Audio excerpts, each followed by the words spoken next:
वाहिगुरु जी का खालसा वाहिगुरु जी की फतेह।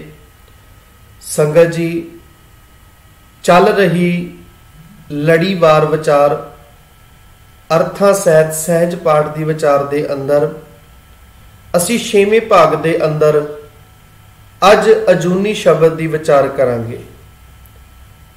ते आओ जी आरंभता करते हाँ, फतेह नाल सांझ पाइए। वाहिगुरु जी का खालसा वाहिगुरु जी की फतेह। जिवें असी पिछे भी देख चुके हाँ कि जदों भी श्री गुरु ग्रंथ साहिब जी की बाणी दे अंदर ऐड़ा अखर अते निर शब्द किसी भी शब्द दे अगेतर आउंदा है, अगेतर लग जाता है, ते बहुत बार ज्यादातर उन्हां शब्दां दे जो सही अर्थ ने उन्हां अर्थां नूं उल्टा कर दिंदा है।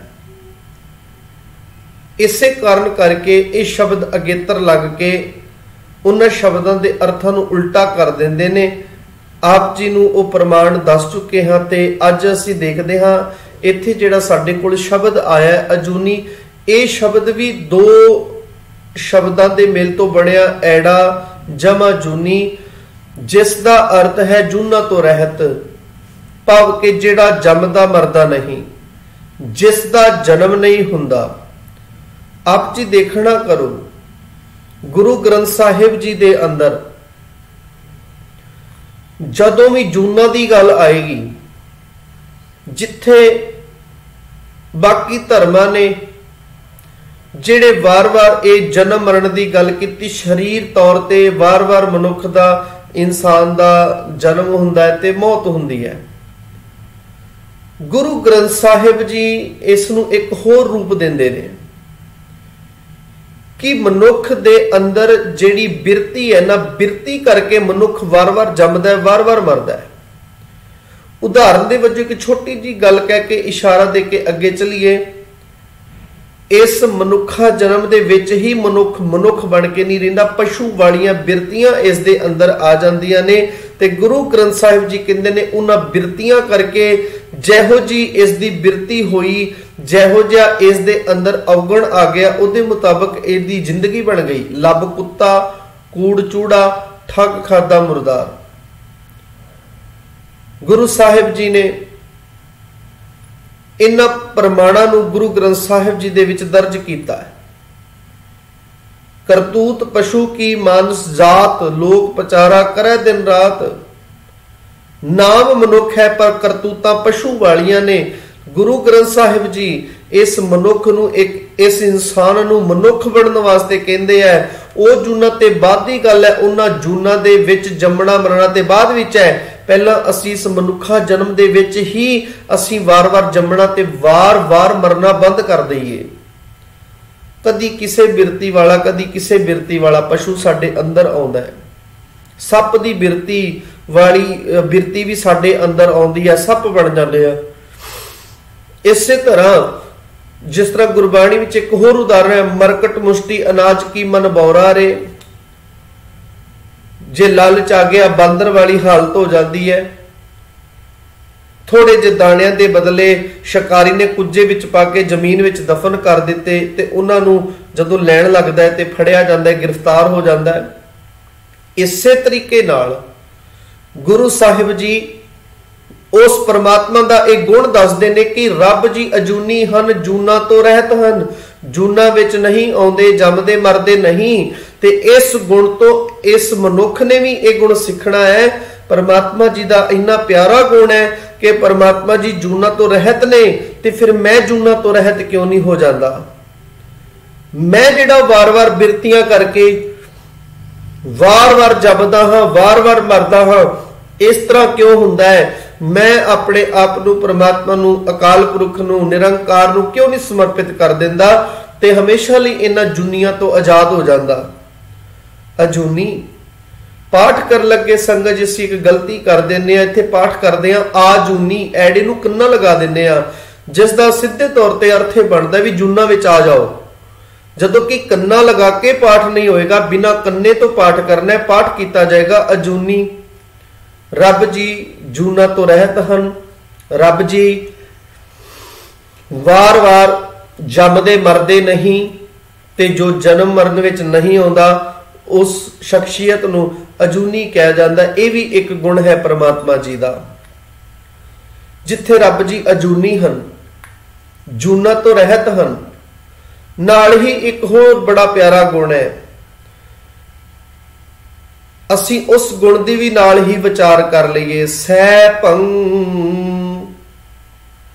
सैभं का अर्थ अपने आप तो प्रकाश, जिसनों किसी ने ना बनाया होवे। संगत जी ये दो शब्दों के सुमेल तो बनया शब्द। हिंदी में कहा जाता है स्वयं। स्वयं मैं अपना कार्य करूंगा, स्वयं मैं इस कार्य के लिए जाऊंगा। स्वयं शब्द जिहड़ा है बहुत ज्यादा वरत्या जाता है, अपने आप वास्ते वरत्या जाता है कि हुणे ही स्वयं। स्वयं जिहड़ा शब्द है असी जदों इहदे अर्थ करांगे ते नाल शब्द आ गया स्वयं भू। स्वयं भू, स्वयं का अर्थ अपना आप, अपने आप तो भू का अर्थ प्रकाश। भाव के परमात्मा जी नूं कोई पैदा करने वाला नहीं, परमात्मा जी नूं कोई जन्म देने वाला नहीं, परमात्मा जी दे कोई माता पिता नहीं, परमात्मा जी की पालना करने वाला कोई नहीं। गुरबाणी विच परमात्मा जी वास्ते अनाथ शब्द भी वरतिया। अनाथ परमात्मा वास्ते, क्योंकि नाथ का अर्थ सहारा, अनाथ का अर्थ जिसका कोई सहारा नहीं। ते इहदा अर्थ होया कि परमात्मा जी का कोई सहारा नहीं है। परमात्मा जी नूं किसी सहारे की जरूरत नहीं है। दो शब्दों के सुमेल तो बने। इत्थे थोड़ी जी आपां होर अगे गल कर लईए। संगत जी दुनियावी तौर पर आप जी जदों देखोगे एक भी चीज अपने आप तो पैदा नहीं हुई, अपने आप तो क्रिएशन किसी चीज की नहीं हुई।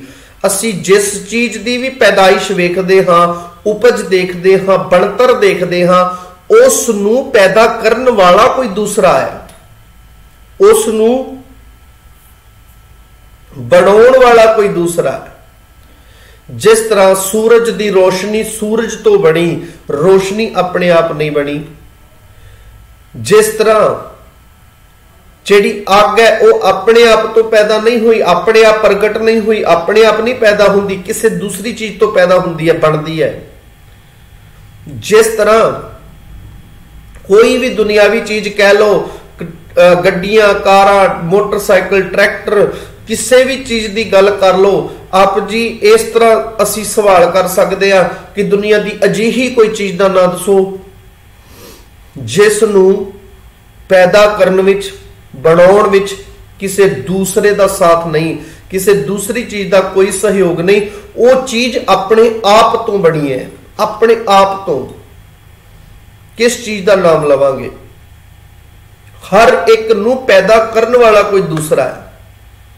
सानू माता पिता ने जन्म दिता, दरख्त नूं बीज ने जन्म दिता, धरती ने जन्म दिता। दरख्त अपने आप नहीं होया, उस नूं भी पैदा होने लई दूसरी चीज की जरूरत पई। किस किस चीज की जरूरत पैंदी असी जानते हां। बीज तो दरख्त बनया, अपने आप तो नहीं बनया ना, अपने आप तो पैदा नहीं होया।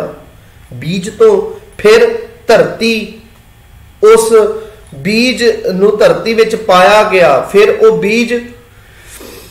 बीज नूं भी सहारा चाहिए धरती दा दरख्त बनने वास्ते। दरख्त की अपनी कोई होंद नहीं है, किसी दूसरे की होंद तो पैदा होया। लेकिन इको एक ताकत है इस पूरी कायनात विच, पूरी सृष्टि विच, जिसनूं किसी ने पैदा नहीं किया, किसी ने नहीं बनाया, कोई बनाउण वाला नहीं, वो है अकाल पुरख। जदों एक गुण वेखिया, ऐसे गुण दे मालक नूं कह दिता गया सैभं, सैभं कह दिता गया। अपने आप तो प्रकाश, अपने आप तो बनया होया।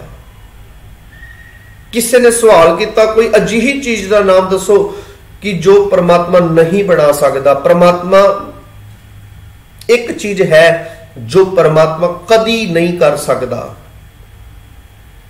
एक चीज ऐसी है जिहड़ी परमात्मा कदी नहीं बना सकता। दुनिया विच परमात्मा एक अजीही चीज है जिहड़ी कदी पैदा नहीं कर सकता, वो है परमात्मा अपने वर्गा परमात्मा कदी नहीं बना सकता।